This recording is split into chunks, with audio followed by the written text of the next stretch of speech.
ফুটন্ত গরম পানিতে গোটা ইলিশ দিয়ে দুর্দান্ত রেসিপি দেখুন, যেটা বাসায় বৃদ্ধ থেকে শুরু করে ছোট বাচ্চারা খুবই পছন্দ করবে। এখানে যে বড় সাইজের ইলিশ লাগবে এমনটা না, আপনি চাইলে কম দামে ছোট সাইজের ইলিশ দিয়েও এটা তৈরি করতে পারবেন। তবে মাছগুলোকে এতে হলুদ দিতে হবে, আর সিদ্ধ করার সময় এমন সিদ্ধ করতে হবে যাতে মাছ গলতে শুরু করে আর এর মধ্যে থাকা কাঁটাগুলো বেরিয়ে আসে। দেখুন এখানে কিন্তু পানিটা গাঢ় হয়ে গেছে, আর এটাই আমাদের প্রয়োজন। এবার পানি আর কাঁটাগুলোকে একটি ছাঁকনিতে ঢেলে দিতে হবে। দেখুন মাছের আঁশটা কিন্তু খুব ভালোভাবে গলেনি, আপনি আরো বেশি গলিয়ে নেবেন যাতে পানির সাথে মাছের আঁশ মিশে যায়। এখানে আমাদের পানিটাকে আলাদা করতে হবে।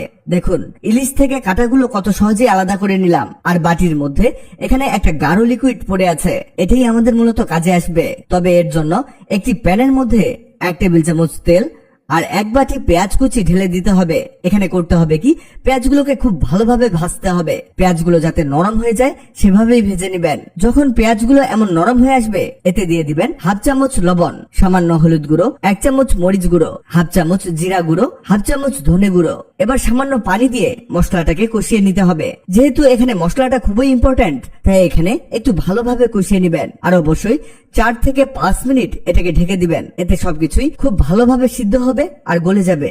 এই দেখুন মশলাটা কিন্তু তেল ছাড়তে শুরু করেছে। এই অবস্থাতে আরো কিছুটা ভুনা করতে হবে যাতে মশলার পানিটা কিছুটা কমে আসে আর সেই সাথে এটা মাখা মাখা হয়ে যায়।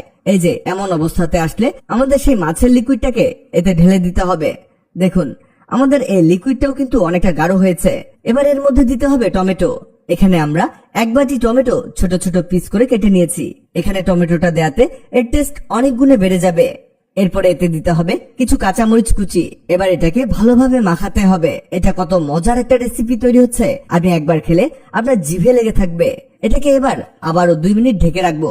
2 মিনিট পরে ঢাকনা খুলে দিয়ে দিব 1/2 চামচ গরম মশলা গুঁড়ো, আর এটাকে লো হিটে 20 মিনিট রান্না করতে হবে। এটা তৈরি হয়ে গেছে। এটা কি পরিমাণ গাঢ় হয়েছে দেখুন। আপনারাও ঠিক এভাবেই বানিয়ে নেবেন। এই রেসিপিটার নাম হলো ঘুটা ইলিশ। এভাবে একবার ভাত দিয়ে খেয়ে দেখুন, আপনি এর স্বাদ কখনোই ভুলতে পারবেন না। ভিডিওটি আপনার কাজে আসবে, তাই দ্রুত খুঁজে পেতে টাইমলাইনে শেয়ার দিয়ে রাখুন।